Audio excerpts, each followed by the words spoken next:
There they walked for a few kilometers on the wet ground.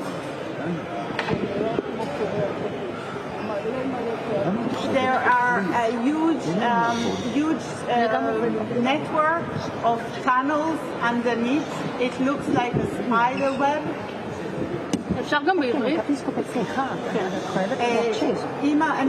I will repeat it in Hebrew. אמא אומרת שהיא נלקחה על הגב של אופנוע, שגבר אחד ישב לפניה ומאחוריה, הרגליים בצד אחד של האופנוע והראש בצד השני.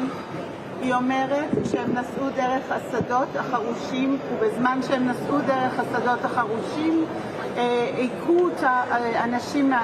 So we did just hear some comments there from Sharon there, the daughter of Yoshed Lifshitz, in English, recounting what her mother had just said. That let's go back and listen in.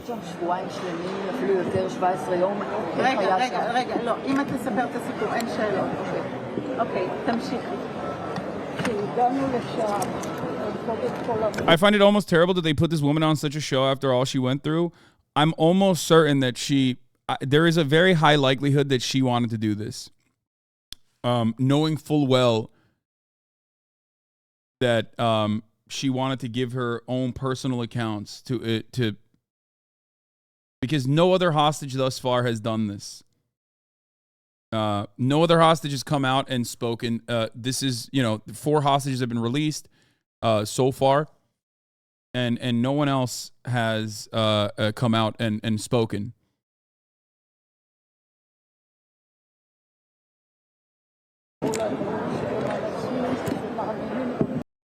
Are you going to ignore the fact that her husband is still in Gaza? No, I mentioned that myself. I mentioned that as well. To me, however, the fact that she is a Palestinian peace activist, the fact that her husband is literally also a journalist / peace activist himself, plays more of a role in her commentary here than the fact that he is still apprehended and she's speaking out of fear, and that she's like somehow coerced into saying these things. I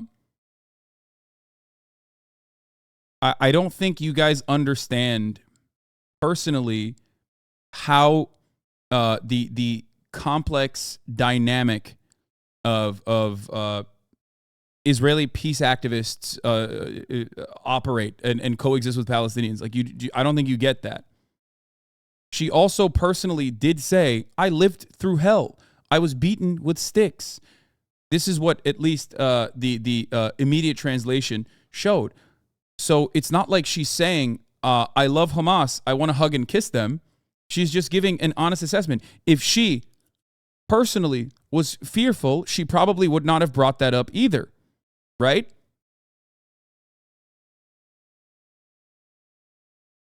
She says she was beaten with sticks while riding the motorbike. If she personally had an interest in portraying her conditions as different than they actually are, to present facts in a way that helps Hamas, then she would not have brought that up. Why believe the bad and not the good? Wait, what?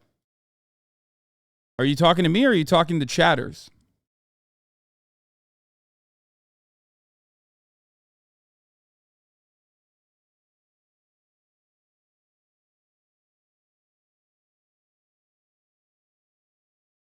Additional context, she was a member of Women Wage Peace, according to this veteran hostage negotiator.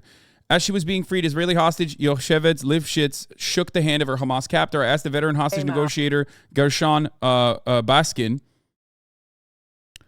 director of Holy Land Bond, International Communities Organization Middle East, author, negotiator, award-winning Times of Israel columnist, and Al-Quds newspaper columnist, what he made of that moment. This was his response. And she was obviously being talked to by the Red Cross, and she's there and she turns around and she delivers a human gesture and a handshake to, I guess, somebody who was her captor.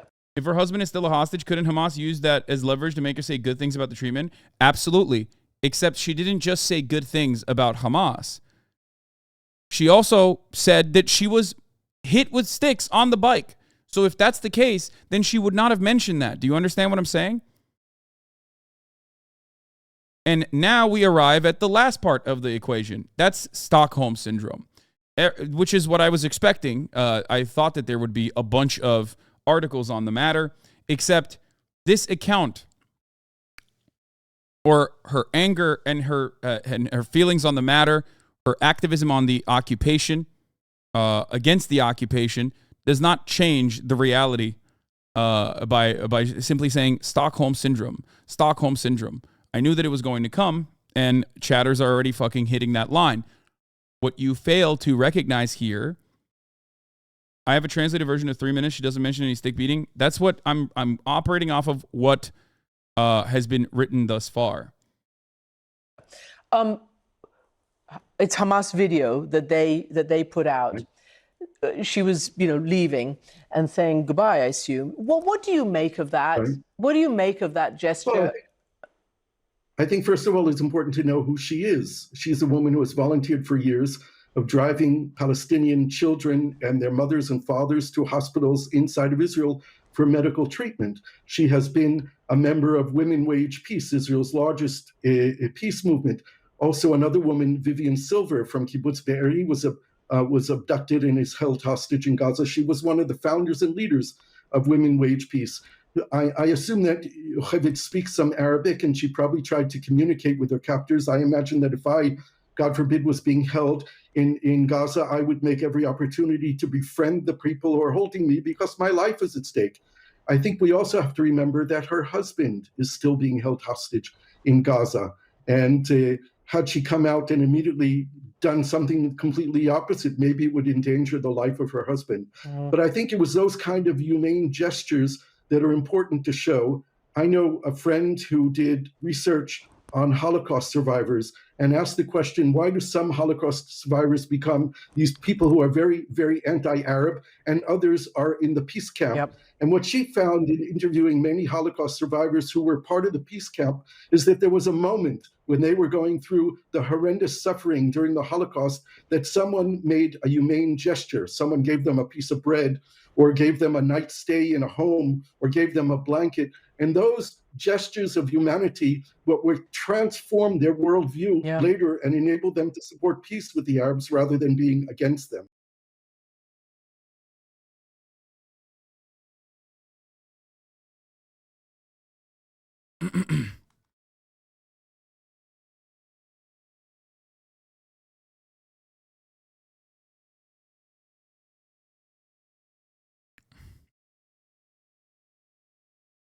Don't be like the IDF storytelling. She was not beaten by a stick. She was referring to another guy who was treated.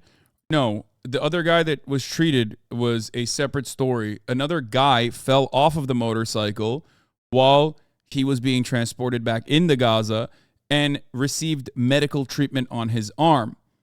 That's a different story. She mentioned the stick beating, according to at least the articles that I have read on the matter, separately from that. Okay?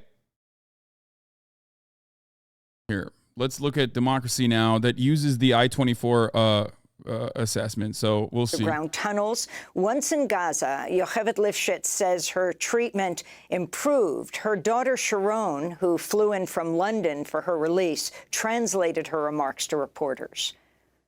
My mom is talking about coming there. When they arrived into a large hall in which about 25 hostages were gathered, and after a... Why don't you cover the demonstrations? Lobotomite. Do you think that there is like a secret reason? Which I have covered the demonstrations, but do you think that there's like what could be a secret reason as to why I'm not covering the demonstrations in your mind? 2 or 3 hours, those hostages, 5 of them, she among them, were taken into a separate room. My mom is saying that they were very friendly towards them, and that they took care of them, that they were given the medicine. That they were given They were given medicine and they were treated. One of the men with them had a badly injured from a motorbike accident on the way, and the paramedic was looking after his wounds. He was given medicine and antibiotics. That the people were friendly, that they kept the place very clean.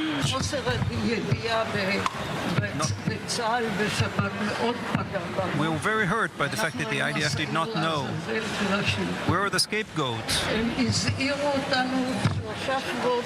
They've warned us 3 weeks prior with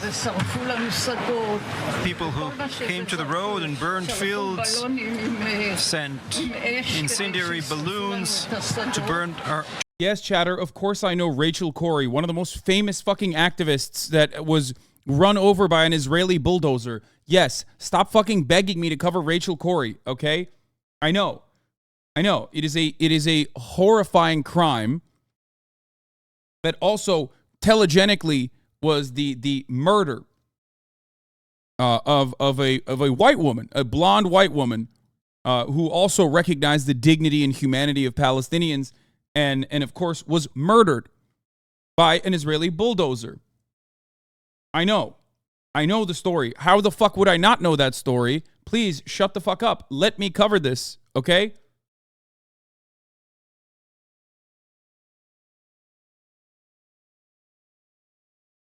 to burn our fields. And the IDF did not address this seriously.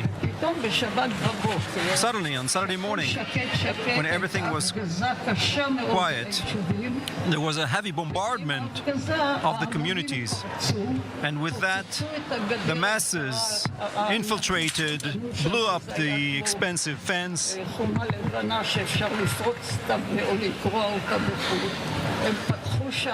opened the gates of the kibbutz and entered in their masses.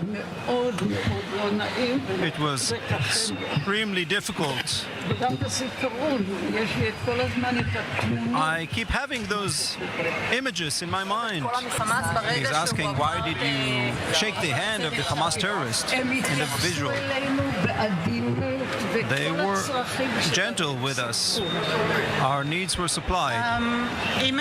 אמא שלי אומרת שהם התייחסו אליהם בעדינות וסיפקו את כל הצרכים שלהם. My mom is saying that they treat them kindly and provided for them. That was 85-year-old. That's crazy, okay? It is. That is not something that you will hear. It's like not allowed for the most part to be repeated. People that have said far less have been punished inside of Israel.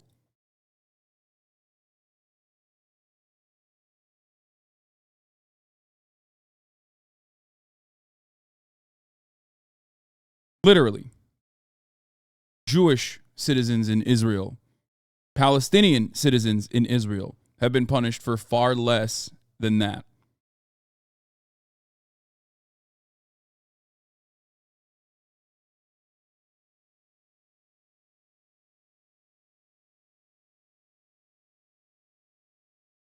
For people saying her husband is still a hostage, she needs to say it or he will die. You are most likely... you could be right. Her husband is still a captive, but also her husband and herself have literally worked for years as activists for Palestinians. So which one do you think is more likely? Do you think that she's giving an honest assessment of the situation, which even the Times of Israel and Haaretz said was clear?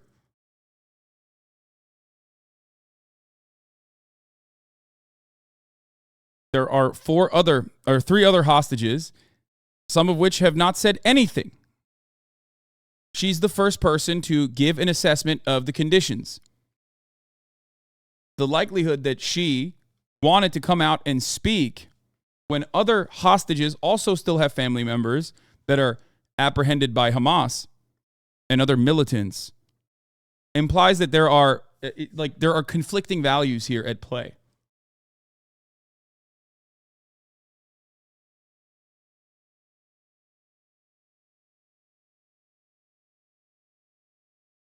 Do you think that her activism could play into how they were treated as prisoners? There is a likelihood that that is the case. Certainly. But immediately discounting her fucking narrative and claiming that it's like silly and wrong, or there must be some secondary purpose is wild. What if Hamas targeted her specifically to be taken? No. Oh my God.